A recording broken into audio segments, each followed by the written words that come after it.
Когда двое скалолазов начали это восхождение, им и в голову не приходило, что уже через пару часов их ждет открытие, способное выбить почву из-под ног. Они находились примерно на середине почти вертикальной стены, когда один из них заметил нечто настолько чужеродное окружающему пейзажу, что поначалу решил, будто глаза просто сыграли злую шутку. Маленький домик, словно вдавленный в каменную плоть горы. Любопытство оказалось сильнее осторожности, и они решили подобраться ближе. Но стоило им заглянуть внутрь, как лица побледнели. Все началось ровно в 10 утра в понедельник. Двое альпинистов, Майкл Ривз и Эмма Картер, поднимались по одной из самых опасных и крутых скал в стране. Они только что сделали короткую остановку на крошечном относительно ровном участке маршрута, чтобы перевести дыхание, и уже собирались продолжить подъем, когда заметили это. Майкл уперся спиной в шершавую известняковую стену, пот стекал по его вискам, несмотря на недавний отдых. Эмма находилась немного выше по маршруту. Вдруг она застыла и обернулась к напарнику, и в ее взгляде появилось неподдельное замешательство. «Это окно?» — неуверенно произнесла она, указывая вперед. Майкл сначала решил, что она разыгрывает его, но чем дольше Эмма всматривалась, тем сильнее в нем нарастало тревожное чувство. Он прищурился, наклонился вперед, следуя направлению ее пальца, и тогда тоже увидел это. Стекло, поймавшее солнечный луч. Окно посреди голой скалы. По мере приближения детали становились все отчетливее. Небольшая глиняная крыша, врезанная прямо в камень, нависала над деревянной дверью, выглядевшей слишком реальной, чтобы быть миражом. Эмма уставилась на строение и тихо сказала: «Кто-то встроил дом в гору». Ее голос дрогнул, потому что разум отказывался принимать увиденное. Дом казался старым, но линии дерева и металла были слишком ровными и аккуратными, чтобы это было делом природы. К нему не вела ни тропа, ни лестница, только отвесная стена. Майкл задумался, кто вообще мог затащить сюда стройматериалы, и сколько лет назад кто-то стоял здесь же, где сейчас стояли они. Вскоре они заметили единственный возможный путь — узкий каменный выступ, тянущийся от основной гряды прямо к фасаду дома. Он был не шире бордюра и нависал над пустотой примерно в 600 футах над землей. Эмма осторожно надавила на него ботинком. Выступ показался достаточно прочным. После короткого обсуждения они решили рискнуть. Столкнувшись с чем-то настолько странным, невозможно было просто развернуться и уйти. Эмма закрепила страховочную веревку и сделала первый шаг. «По одному», — сказала она, но Майкл настоял, чтобы они шли вместе, полагаясь на веревку между ними. Он держался чуть позади и двигался вперед, прижимая тело как можно ближе к скале. По мере продвижения воздух ощутимо холодел. Ветер, еще недавно теплый, стал резким и колючим. Вдруг изнутри дома донесся металлический звон, похожий на звук колокольчика. Майкл замер, а у Эммы перехватило дыхание. Звук был таким, словно ставня хлопнула от ветра или кто-то невидимый задел металлический предмет. Пустые окна смотрели на них, не подавая никаких признаков жизни. «Мы зашли слишком далеко, чтобы отступать», — напряженно, но твердо сказала Эмма. «Нужно понять, что там внутри». Майкл колебался, бросив взгляд вниз в пропасть, затем протянул руку и почувствовал крепкое пожатие Эммы. Вместе они шагнули с уступа на крошечную площадку прямо перед дверью странной хижины. Дверь была массивной, дерево необычно гладким для своего возраста. Майкл коснулся ручки и удивился. Она была почти теплой. Не было следов гниения или разрушения, несмотря на явную древность строения. Эмма приложила ухо к двери, пытаясь уловить хоть какой-нибудь звук, но внутри стояла пугающая тишина. Внутреннее пространство хижины утопало во мраке, и Майкл включил налобный фонарь, направив луч внутрь. Эмма накинула шарф на рот, ее глаза расширились от смеси страха и возбуждения. Они пригнулись, чтобы пройти под низким проемом. Дверь была едва шире одного человека. И тут они заметили нечто странное. Фасад дома совершенно не соответствовал тому, что находилось за дверью. Внутри не было ни комнаты, ни жилого пространства, только узкий тоннель, уходящий глубоко в гору. Тоннель был лишь немного шире дверного проема, а окна, видимые снаружи, внутри вообще отсутствовали.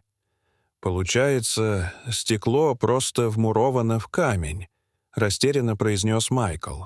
«Но куда вел этот тоннель?» Ответа не было. Они сделали несколько шагов внутрь, и тут снова раздался звук.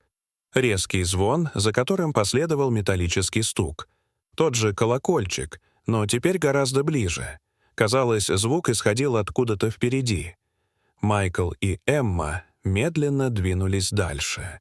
Тоннель был около 60 футов в длину и проходился относительно легко, но затем произошло неожиданное. Снаружи бушевал ветер, и внезапно особенно сильный порыв ударил во входную дверь. На вид хрупкая деревянная дверь с силой захлопнулась и заклинила в проеме. Глухой удар эхом прокатился по каменным стенам, заставив их вздрогнуть. Они бросились обратно, дернули за ручку, но та не поддавалась. Майкл попытался толкнуть дверь плечом, но безрезультатно. Когда луч фонаря осветил края двери, стало ясно, насколько глубоко она застряла в раме. Выход был перекрыт, и ветер снаружи только усиливал давление. Они оказались заперты внутри странной горной постройки. Осознав, что выхода нет, они были вынуждены идти дальше, к источнику света впереди. В конце узкого прохода тоннель неожиданно расширился, выводя их в небольшое помещение, больше похожее на жилую комнату, которую они ожидали увидеть с самого начала. Комната была вырублена прямо в скале и напоминала грубую подземную казарму. Толстый слой пыли покрывал все поверхности, смягчая углы грубо сколоченного стола. Несколько стульев и низкие деревянные койки стояли у стены. «Что это за место? Кто здесь живет?» — шепотом спросила Эмма. На столе стояла одна тарелка с остатками еды. Рядом чашка с темным налетом на дне и факел, который все еще тлел. Здесь явно кто-то жил, и от этого становилось еще тревожнее. Над койками на каменной стене висели выцветшие фотографии с изображениями горных вершин и групп альпинистов. На всех снимках лица были грубо зачеркнуты, кроме одного. «Это он здесь живет», — прошептала Эмма, указывая на мужчину в синей шляпе. Зачеркнутые овалы вокруг него выглядели злобно и вызывали сильное беспокойство. Если этот человек находился где-то поблизости, мысль об этом не приносила никакого утешения. Тишина давила, и Эмму пробрала дрожь, будто за ними кто-то наблюдал. Каждая тень казалась движущейся. Майкл тихо окликнул ее, и лишь спустя мгновение она ответила, пытаясь взять дыхание под контроль. Вдруг сверху раздались приглушенные шаги, словно кто-то ходил прямо над ними. Они замерли и уставились в потолок. Здесь не было ни второго этажа, ни чердака, ничего, что могло бы объяснить этот звук. Казалось, что кто-то двигался внутри камня. Используя стол как опору, Майкл дотянулся до люка и потянул его вниз. С громким скрипом он открылся, выпустив поток холодного воздуха и обнажив темный проем. «Мы правда туда полезем?» — спросила Эмма, но Майкл был решителен. «Если за нами наблюдают, лучше понять, кто это». Он полез первым и вскоре вернулся, шепнув: «Ты не поверишь, что там». Эмма, колеблясь, взяла его за руку, и стол зашатался, когда он помог ей подняться. Она оказалась в узком коридоре, уходящем глубоко в гору. Они услышали звук капающей воды, который по мере приближения превращался в оглушительный рев. У деревянной двери в конце коридора они взялись за ручку и потянули.